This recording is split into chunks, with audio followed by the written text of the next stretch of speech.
Hi everybody, it's Pam SD with Pam SD Mini Costuming. I wanted to take a minute to talk about something that I've seen come up a couple of times on several boards, and it's a closing stitch that you often see in spandex costumes, whether it's from Hot Toys or any other toy company. I often hear people complain about how this particular stitch looks as opposed to, say, a stitch like this one. Let's see if we can get that to come into focus. Yeah, like this. This is a stitch that comes off of a sewing machine. Perfectly spaced, nicely done. It's mechanical, it's a machine. It does it the same way every single time. So let's flip back over here to this seam. Now you can see I have a needle. I've got some thread. This cannot be done by a machine. It must be done by hand. And anytime something is done by hand, it is never going to be as perfect as I know some people would like for it to be. So I want to show you how this works. I'm going to open this up just a little bit so you can see this is my last stitch right here. I'm going to pull that tight. Now, with a fabric like this, I'm lucky. You can see that it has some lines in it. So from where that stitch comes out right there, I'm going to count up about 3 lines. And I'm going to stick my needle in, and then I'm going to go under. And then I'm going to be able to see my needle.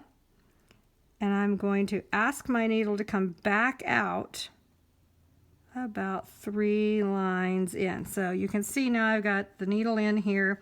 There are about 3, maybe 4 lines in here. Sometimes I get 4. I don't always want 4, but sometimes I get 4 because that's just how it happens. Now you can also see that I'm back a little bit from the edge. So now I'm going to pull this through.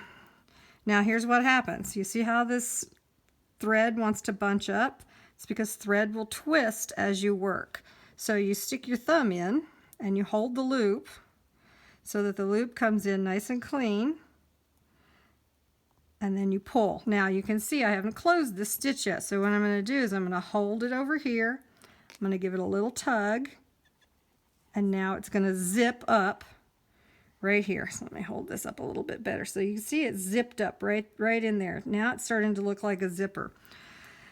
So that's how hard this is. And I'm going kind of slow, but truthfully, you can't go a whole lot faster than this. I'm going to pull this up right here. And I'm going to count 3. And now because of the angle of her back, I'm having to stretch the fabric as I go, and I have to twist the needle. So now I'm going to pull this back in. Now watch. My fabric, did you see the thread twist? So now you got to go back in. You have to hold the thread, and you have to pull.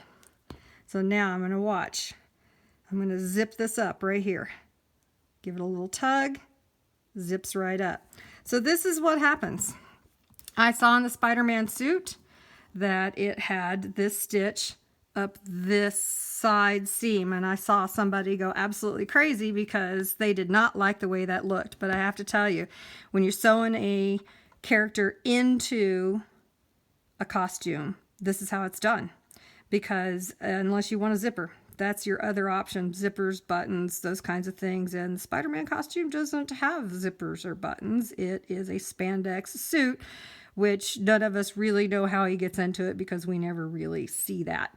So next time you're taking a look at your figures and you see a seam like this, you'll know exactly where it was open so they could put the figure into the costume.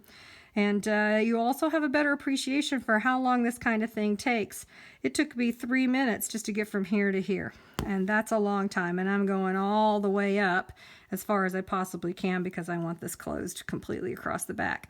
So if you like what you see, subscribe. If you have questions, please feel free to message me. Talk to you soon.